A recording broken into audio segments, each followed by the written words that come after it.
Sewaktu-waktu pohon ulin tua itu akan tumbang oleh angin kencang. Suatu hari, seluruh warga laki-laki dan perempuan berkumpul untuk memusyawarahkan keberadaan pohon ulin tua itu. Akhirnya disepakati pohon ulin tua itu akan ditebang demi keamanan dan kenyamanan seluruh warga.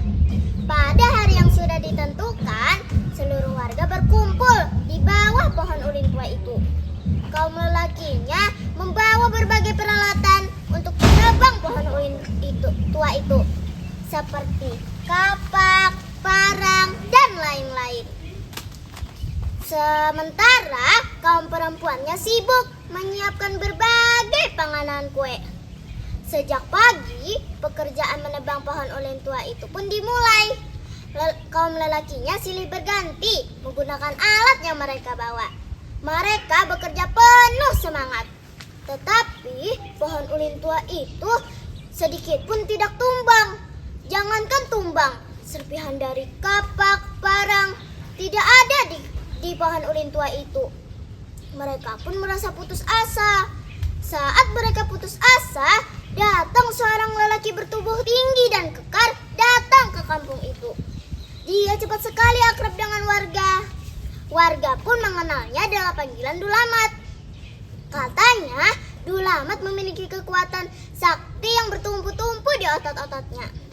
Dia dapat mengangkat barang yang sangat berat yang tidak bisa diangkat orang pada umumnya.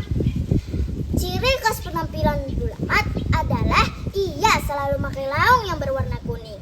Di punggungnya selalu tergantung sebuah butah. Sebuah sarung yang dilipat kecil tersandang di bahunya. Di pinggangnya terselip sebuah parang bungkul. Suatu hari, Dulamat ingin membantu seluruh warga untuk menumbangkan pohon ulin tua itu. Terlihat Dulamat sudah berdiri di sisi pohon ulin tua itu.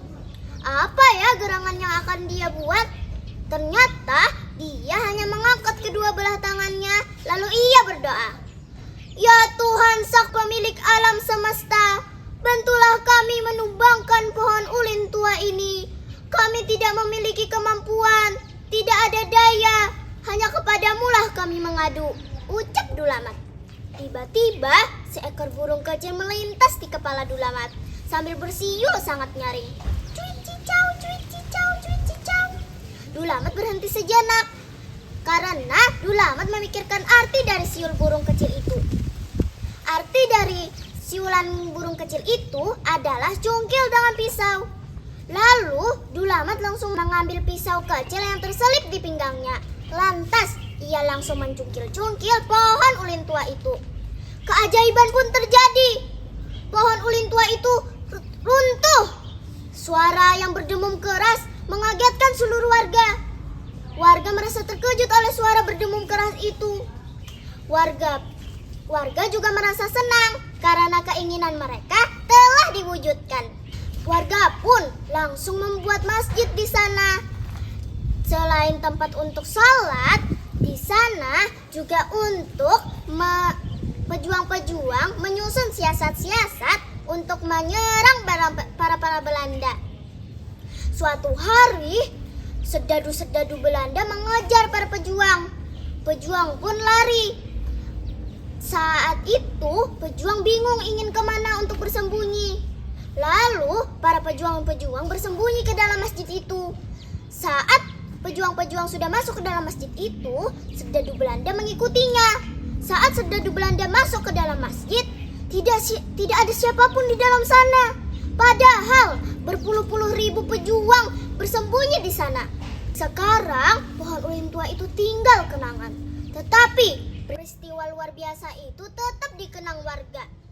Sebagai penghargaan kepada Dulamat, warga memberikan gelar kepada Dulamat dengan gelar Datu Ulin. Sedangkan kampung yang belum bernama itu dinamakan Kampung Ulin. Sampai sekarang Kampung Ulin itu masih ada, tepatnya di hulu Sungai Selatan, Kalimantan Selatan. Pesan moral dari cerita ini adalah yang pertama, kita harus selalu ramah dan rajin menolong orang lain. Yang kedua, sekuat apapun kita tidak akan berhasil tanpa izin dan pertolongan Allah Subhanahu wa taala. Demikian tadi cerita Dulamat dan asal mula Kampung Ulin. Semoga bermanfaat ya. Sumasara.